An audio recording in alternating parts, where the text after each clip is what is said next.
आप इनको अपने गांव में पढ़ के सुनाइए, अपने दोस्तों को, अपने रिश्तेदारों को। और वो चिट्ठी है भी क्या, वो भी थोड़ी देर में हमारी बहन यहाँ पर अंबिका आई हुई है, वो आपको सुनाएंगी। मैं राखी बांधने नहीं आ सकती, अतः मैं यह राखी एवं अपना संदेश अपने भाइयों के द्वारा आप तक पहुंचा रही हूँ। आज का जो ये कार्यक्रम है, इस कार्यक्रम को करने के लिए पूर्व में हमारे इस उत्तराखंड में बहन अंकिता भंडारी का नाम सबने ही सुना है। उनके साथ जिस प्रकार से एक जघन्य अपराध किया गया था और उस जघन्य अपराध करने में जिस प्रकार से जो उसमें शामिल लोग थे, उन लोगों को बचाने के लिए, उनका बचाव करने के लिए या उनकी जब पृष्ठभूमि देखी जाए तो आप सबको पता है कि वो कौन लोग थे। जब ये संघर्ष लंबा चला, पूर्व में तो जब बहन अंकिता भंडारी के साथ इस प्रकार का जघन्य अपराध हुआ, पूरे प्रदेश से लोगों ने निकलकर, वो मातृ शक्ति हो, युवा शक्ति हो या सैनिक प्रकोष्ठ हो या और संगठन हो, सबने विरोध किया। तब जाकर कानून जो है, हमारे पुलिस हो या और सत्ता हो, वो दबाव में आई और तब जाकर कुछ एक्शन लेने पड़े। उस कड़ी में वो प्रक्रिया इतनी लंबी चलती गई। कहते हैं कि अगर किसी व्यक्ति को समय से न्याय नहीं मिलता तो न्याय नहीं कहलाया जाता, और ये वास्तविकता है। और उस प्रकरण में भी यही हुआ। बहुत लंबे समय बाद अभी हाल ही में आपने देखा होगा कि जब अभी अंतिम सुनवाई जब यहाँ कोटद्वार में हुई थी, उस दिन हम सभी लोग, उत्तराखंड स्वाभिमान मोर्चा हो या अन्य दल या प्रदेश के तमाम और संगठन हो, वो सब भी वहां पहुंचे, उन्होंने भी विरोध किया। पर दिल को चोट तब लगती है जब उस दिन जिन जो अपराधी है उसमें जब उनकी पेशी हुई, और जब पेशी होने के बाद जब वो बाहर निकले और पुलिस की गाड़ी में बैठ रहे थे, तो मुस्कुराते हुए किस प्रकार से वो जनता की तरफ हाथ हिला रहे थे, तो ये कहीं ना कहीं कानून को ये ठेंगा दिखाने का काम कर रहे थे। कहीं ना कहीं ये बताने का काम कर रहे थे कि कानून हमारे नीचे है, कानून हमसे ऊपर नहीं है, क्योंकि हम कानून खुद हैं। और कानून खुद भी है क्योंकि उनके जो पिता है, उनकी पृष्ठभूमि वो दर्जाधारी पहले रहे हैं, उससे एक जो संगठन है, संघ कहे हम उससे भी उनका जुड़ाव है। तमाम प्रकार की जो चीजें हैं, क्या नहीं हुआ था, क्या हुआ था, पर उसी दिन हमने प्रण लिया था और कोटद्वार से हमने घोषणा की थी, चाहे मोहित भाई ने हो, त्रिवन भाई ने हो, हमने खुद अपने सोशल हैंडल पे सबने घोषणा की थी कि ये अधूरा न्याय है, ये बहन अंकिता भंडारी के लिए पूर्ण न्याय नहीं है, उनके परिवार के लिए पूर्ण न्याय नहीं है। और बहन अंकिता भंडारी जैसी जो अनेक बहनें, जो रोज हजारों ऐसी बहनें हैं जो अत्याचार इस प्रकार का सह रही है, ये उनके लिए पूर्ण न्याय नहीं है। इस क्रम में हम आने वाले रक्षाबंधन में बहन अंकिता भंडारी के नाम से प्रदेश के एक एक घर में, एक एक गांव, एक एक ग्राम सभा में, एक एक घर में अंकिता बहन जो है उनके नाम से हमारी जो बहनें हैं, चाहे हमारे पास अंबिका बैठी हो, चाहे हमारे पास दीदी बैठी हो, तो ये इनके माध्यम से हमारी जो और महिला शक्ति है, इनके माध्यम से उत्तराखंड के एक एक गांव में, हर एक घर में अंकिता के नाम से राखी जाएगी। और ये राखी उन्हीं गांव के, उन गांवों के अलावा हमारे मुख्यमंत्री पुष्कर सिंह धाम जी को भी जाएगी, हमारे राज्यपाल महोदय को भी जाएगी, नरेंद्र मोदी जी को भी जाएगी, राष्ट्रपति को भी जाएगी, और अंकिता का जो भाई है उन्हें भी ये भेजेंगे। ये सारा जो कार्यक्रम है ये इसी तहत है कि अब बारी आ चुकी है कि इस समाज में महिला असुरक्षा जो इतने बड़ी लेवल पर हो रही है, अंकिता तो एक उदाहरण है और अंकिता ने पूरे प्रदेश को जगाया है। अगर अंकिता भंडारी पूरे प्रदेश को जगाने का काम नहीं करती तो उस प्रकार के जो जघन्य अपराध लगातार हो रहे हैं, हम भी लगातार अखबारों में, टीवियों में आप देख रहे हैं कि किस प्रकार से हर एक दिन किसी न किसी पर सुनवाई आ जाती है कि वहां पर ऐसा हो गया, ये हो गया। पर आज उन बहनों के लिए, उस महिला सुरक्षा के लिए लड़ने की जरूरत है। और ये राखी इसलिए भेजी जा रही है, ये सांकेतिक रूप से इसलिए भेजी जा रही है कि हर घर से एक भाई तैयार हो कि जो अपने समाज में रहने वाली बहनों के लिए लड़े, अपने समाज में जो हमारी बहनें जो अपने आप को असुरक्षित महसूस कर रही है, उनके साथ कंधे से कंधे मिलाकर चले, कदम से कदम मिलाकर चले। और उनका ब्लड रिलेशन ही नहीं, परंतु अगर धर्म का भाई जिसे हम कहते हैं, आम बोलचाल में जिसे हम कहते हैं कि एक धर्म का भाई जिसे बनाया जाता है, वही सही। पर हर एक बहन को अपना एक धर्म का भाई बने, ऐसा हर एक गांव से निकलकर, हर एक घर से निकलकर जब एक कोई ऐसा व्यक्ति आएगा, ऐसा युवा आएगा, तो निश्चित ही हम इस महिला सुरक्षा का जो एक माहौल है उसे हम सुरक्षित कर पाएंगे, अपनी बहनों को सुरक्षित कर पाएंगे। इसी क्रम में ये जो आज का कार्यक्रम है, ये इसका यही मकसद है कि हम हर घर से अंकिता के भाई के रूप में, या जो हमारी महिला जो असुरक्षित है, हमारी बहनें असुरक्षित है, उनके लिए संघर्ष करने वाले योद्धाओं को समाज से खड़ा करने के लिए इस प्रकार का ये कार्यक्रम सांकेतिक रूप में कर रहे हैं। इस क्रम में हमारे त्रिभुवन भाई हो, हमारे मोहित भाई हो, या हमारी बहनें दीदी हो, अंबिका हो, इसमें ये सब आपको विस्तृत रूप में बताएंगे कि क्या है। और इसके अंदर एक अपील भी है, इसके अंदर राखी भी है। तो ये अपील वगैरह हमारी बहन अंकिता आप सबको पढ़कर भी सुनाएंगी कि किस प्रकार की मार्मिक अपील जो बहन अंकिता के, मुझे लगता है कि उनके आत्मा जो है वो आज भी इस तरह की मार्मिक अपील कर रही होगी, परंतु वो हमारे सामने प्रत्यक्ष रूप से नहीं है, तो वो हमें सुनाई नहीं दे रही है। उस रूप में बहन अंकिता उस मार्मिक अपील को भी आपके सामने पढ़ेंगी। उससे पहले मुझे लगता है कि त्रिभुवन भाई भी बोलेंगे, मोहित भाई भी बोलेंगे, और बहुत बहुत धन्यवाद आप।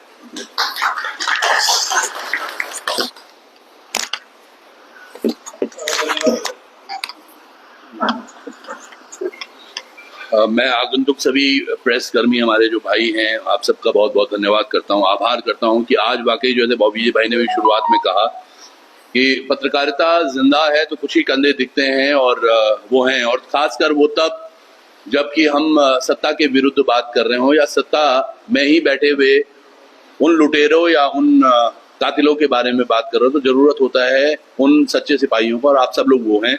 मैं बहुत बहुत धन्यवाद करता हूँ मंच में हमारे जितने भी आज हमारे यहाँ के सभी भाई लोग बैठे हुए, बहनें हमारी बैठी हुई हैं और इस कार्यक्रम को सफल बना रही। अंकिता की राखी इसलिए महत्वपूर्ण है हर घर तक पहुंचनी, क्योंकि वो एक दर्द, जो एक अनसुलझी पहलू है कि किस तरह से वो व्यक्ति हाथ हिला के जा रहा है, उसे पता है कि वो बच गया है, और अब सुन भी रहे होंगे आप, हाई कोर्ट में भी वो चले गए हैं और ये तमाम चीजें भी होंगी, लेकिन हमें यही था कि अब शायद अपने हक हकूक मांगने पड़ेंगे। किरण नेगी का एक उदाहरण हमने देखा था कि किस तरह किरण नेगी को जब डिस्ट्रिक्ट कोर्ट में फांसी दे दी गई थी उसके हत्यारों को, फिर हाई कोर्ट वो पहुंचे तो वहां भी उनको फांसी दे दी गई थी, लेकिन सुप्रीम कोर्ट से वो बरी हो गए। तो आज हर परिवार में, हर घर से हमारे अंदर ये जुनून होना चाहिए कि हमारे बच्चे जो बाहर हैं उनके साथ कुछ बुरा ना हो, हमारी बहनें जो बाहर हैं उनके साथ बुरा ना हो। उसके लिए हम सबको एक खड़ा होना पड़ेगा। ये पत्र उत्तराखंड के हर गांव तक जाएगा, हर घर तक जाएगा। जहां नहीं जा पाएगा, इस के माध्यम से हम एक फोन नंबर भी आपके सामने रखेंगे, 7252070444 पर आप अपनी राखी अपने घर भी मंगवा सकते हैं, और ये निःशुल्क आप तक भेजी जाएगी। हमारा इसका मुख्य उद्देश्य यही है कि ये मैसेज उत्तराखंड के हर घर तक जाए, और अगर आपके पास चिट्ठी नहीं पहुंची है तो आप हमारे सोशल हैंडल्स पर भी हमसे संपर्क करके ये चिट्ठी अपने तक मंगा सकते हैं।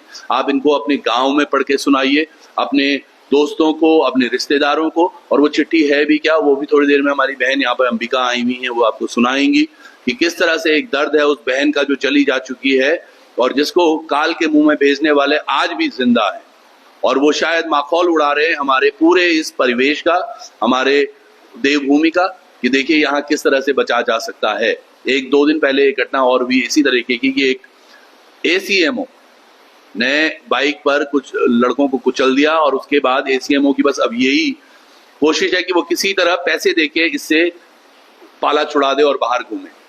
समझिएगा, आज हमारे यहाँ रसूखदार जो पैसे हैं, जिसके पास वो कुछ भी कर सकता है, तो क्या हमारे बच्चे या हमारे जो नौनिहाल बाहर हैं, क्या उनको जीने का हक नहीं है? क्या वो अपने लिए अपनी जिंदगी नहीं जी सकते ढंग से? तो इन तमाम चीजों के लिए हम हमेशा प्रयासरत रहेंगे। उत्तराखंड का स्वाभिमान बचाना है, हमारे अपने बच्चों का स्वाभिमान बचाना है, हमारी बहनों का स्वाभिमान बचाना है। इसके लिए ये लड़ाई लगातार लगती रहेगी। मैं चाहूंगा दो शब्द इसमें दीदी भी जोड़ें, और फिर हम आपको चिट्ठी वो पढ़ के सुनाएंगे, अंबिका बहन सुनाएंगे। मोहित भाई।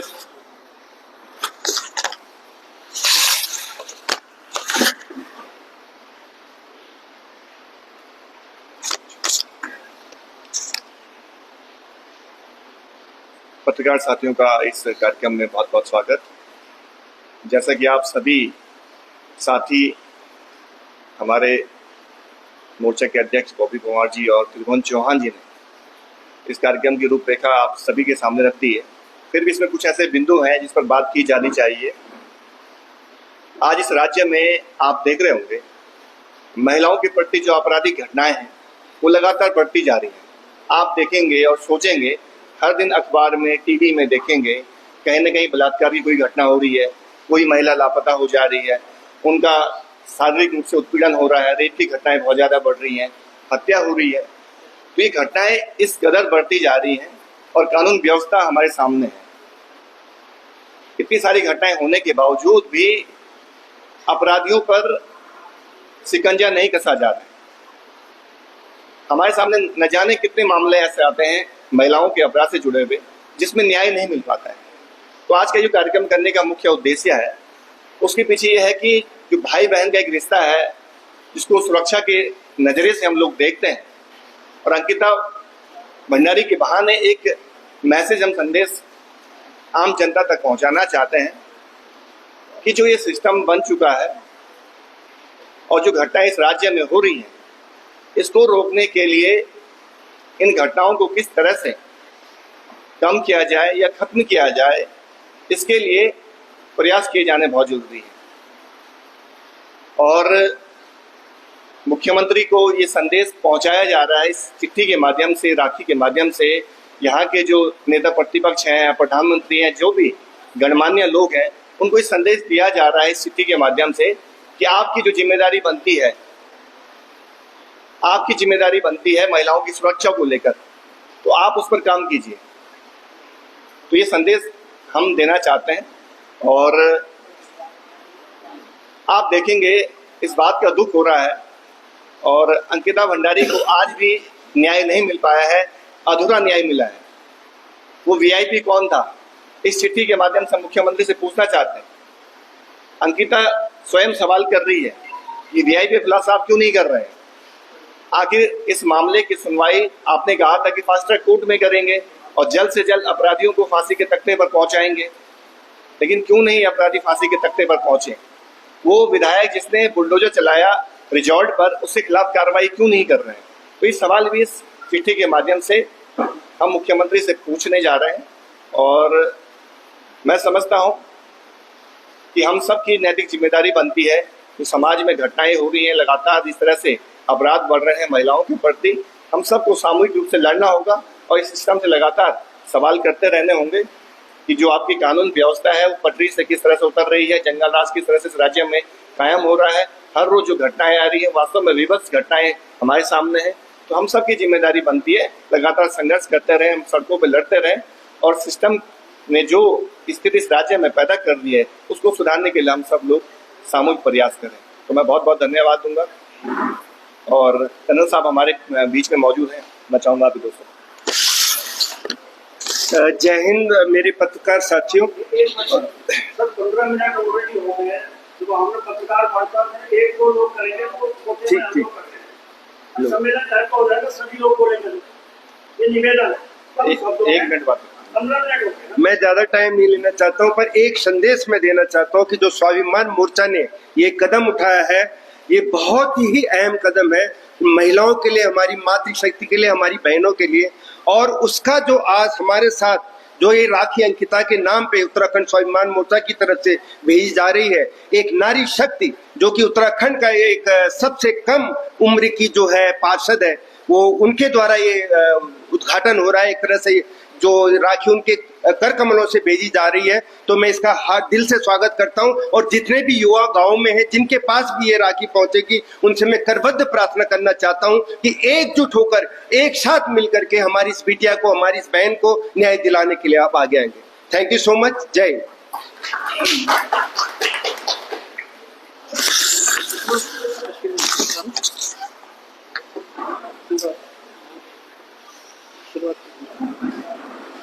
मेरी राखी मेरा संदेश, अंकिता की आत्मा से। मेरे प्यारे उत्तराखंड के भाइयों, मेरा प्यार भरा प्रणाम। भारतवर्ष में रक्षाबंधन के पर्व की अपनी महत्वता है। यह वह दिन है जब बहन अपने भाई की कलाई पर राखी बांधकर उससे संरक्षण और सम्मान का वादा लेती है। पर अब मैं राखी बांधने नहीं आ सकती, अतः मैं यह राखी एवं अपना संदेश अपने भाइयों के द्वारा आप तक पहुंचा रही हूँ, ताकि आप मेरी चीखों को समझ सकें, मेरी आत्मा की पुकार में लिपटी हुई राखी की मर्यादा को समझकर मेरी भटकी आत्मा को न्याय दिला सकें। हाँ, मैं वही अंकिता हूँ, वही अंकिता भंडारी जिसे ईमानदारी की सज़ा मिली, जिसे उस नहर में धकेल दिया गया जहाँ से अब सिर्फ मेरी यादें लौटती हैं, जिसकी चीखें पहाड़ों से टकराकर लौट आई और आज भी न्याय की चौखट पर बैठी न्याय की गुहार लगा रही है। हाँ, मैं वही अंकिता हूँ जिसके वृद्ध पिता दूर पौड़ी जनपद के डोब श्रीकोट गांव में अब भी मेरा कमरा खोलकर रोते हैं। मेरी बूढ़ी माँ जो मेरी शादी के सपने देखती थी, आज मेरी तस्वीर को छाती से लगाकर रोती है और मैं हर रात उस नहर के आसपास मंडराती हूँ जहाँ मुझे मारकर डाल दिया गया था। मेरे उत्तराखंड के भाइयों, कहाँ हो आप सब? मेरी आंखें तरस रही हैं कि कब आप सभी मिलकर मेरी आवाज़ बनोगे और मेरे हत्यारों को मृत्युदंड की सज़ा न्यायालय से दिलवाओगे। जब एक वीआईपी की हवस ने मेरी सांसें छीन ली, जब मेरी आत्मा को राजनीति के दलालों ने अदालतों में रौंद दिया गया, जब कोर्ट द्वार में न्यायालय के बाहर मेरे हत्यारे हंसते हुए अदालत से निकलते हैं, क्या उस हंसी की गूंज आपके सीने में आग नहीं लगाती है? क्या मेरे वृद्ध माता पिता को आप लोगों का सहारा मिल पाएगा? राखी स्वरूप यह मौली धागा कोई साधारण धागा नहीं है। धागा रूपी यह राखी है एक सवाल, एक वचन, एक लड़की की अस्मिता।